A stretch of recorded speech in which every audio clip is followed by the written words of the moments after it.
Molinedo, oggi è martedì,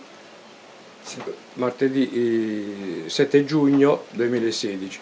Siamo in compagnia di Bruno Petretto e siamo nel suo residence sull'albero. Come l'hai chiamata questa capanna? Beh, non ne hanno meno. Allora, Ancora non ho avuto il tempo di godermela, di considerarla. di battezzarla. Tu sei tantissimi anni ormai che organizzi arte contemporanea nel tuo spazio, nella tua campagna. La prossima edizione che sta per essere inaugurata, che edizione è? La 20ª. La 20ª. Prova a fare un bilancio di questi 20 anni. Cos'è cambiato dalla prima edizione a questa prossima che si inaugurerà tra qualche giorno? Diciamo che è cambiato lo spazio in particolare e anche diciamo, gli artisti che partecipano oggi sono più, diciamo, di un certo livello superiore a quelli degli inizi, cioè già da allora c'erano, basta pensare che c'era già da allora nei primi anni Carmelo Iaria, Mino Di Laura e tutti quelli lì, già da allora gente di un certo spessore culturale, sicché. Come ti è nata la prima volta l'idea di fare qualcosa d'artistico qui da te? È stato il fatto della caduta dei massi che mi ha portato un po' a vedere questi massi che ti stavano chiedendo di essere considerati, no? E io ho cercato allora di fare in modo che ci fossero delle persone che intervenissero su questi massi e che gli dessero la possibilità di esprimersi, anche loro, sia l'artista che il masso, tramite. Quindi avete detto 20 anni di attività, Sì. 20 anni di conoscenze nuove anche. Sì, Facci un piccolo elenco degli artisti che ti hanno visitato qui. ci ho visitato. Che hanno fatto le mostre, che sono venuti da te, che hanno contribuito a crescere. Sono tanti, diciamo di nominarne. Ne nomini 10, però. Non vuoi far torto a nessuno? Sì, no, anche perché tutta gente che ha fatto di Molinedo quello che sta diventando oggi. Che cosa ti ha dato l'arte a te, Bruno? A me l'arte mi ha dato la tranquillità, la serenità, poi anche perché è il mio mondo non parlo dell'arte, parlo tramite quello che mi esprimo, la natura.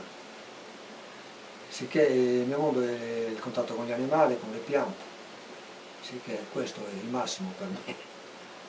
Cioè non è che mi aspetto una cosa al di fuori di questo spazio qua. Io per me, anche potendo vivere, non andrei mai a New York o a Milano a cosa vivere lì. Io il mio mondo è questo e sto bene qui.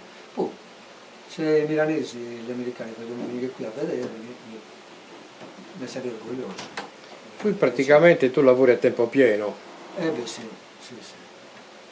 Perché devi seguire tutti gli. Quanti animali c'hai qua?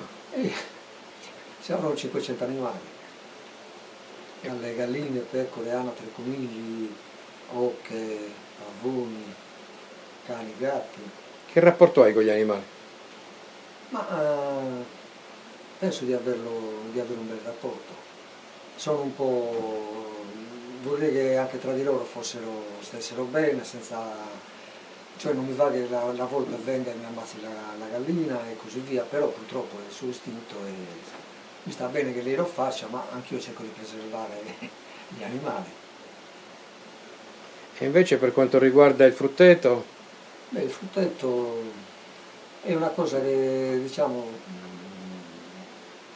mi piace piantare le piante, vedere, è una cosa che, ma in generale mi piace seminare ma non raccogliere. È una cosa che io vorrei che raccogliessero gli altri. A me, ma in tutto, però anche non nel vero senso della parola. Qualsiasi cosa che faccio, a me non vivo per avere un riscontro di quello che faccio. Io il riscontro ce l'ho già quando l'ho fatta la cosa. E invece veniamo anche al tuo percorso artistico personale, cioè ti piace esplorare che Sì. cosa? Mi piace cambiare in continuazione, cioè la ricerca per me fa parte della vita, guai. Se non, io secondo me ogni giorno che passa uno deve cambiare, deve avere un modo diverso di vedere, sempre su quel filone giustamente, no? Sul suo modo di essere, di vedere. Tu sei un artista, non so se sbaglio, materico, nel senso Sì. che usi proprio la materia, usi Sì, le sì. mani. Sì, sì. E adesso ultimamente su che cosa stai lavorando? E adesso farò una mostra il 29 mi sembra, di luglio con dei materiali diversi. E cioè? E diciamo che ci sarà la corteccia che uso di solito, però ho inserito del materiale tecnologico. Non voglio Anticipare. anticipare. Comunque adesso facciamo il lancio per la prossima manifestazione che Sì, quindi il quando 18 giugno. 18 giugno 2016 Sì, sarà alle l'inaugurazione 19. alle 19.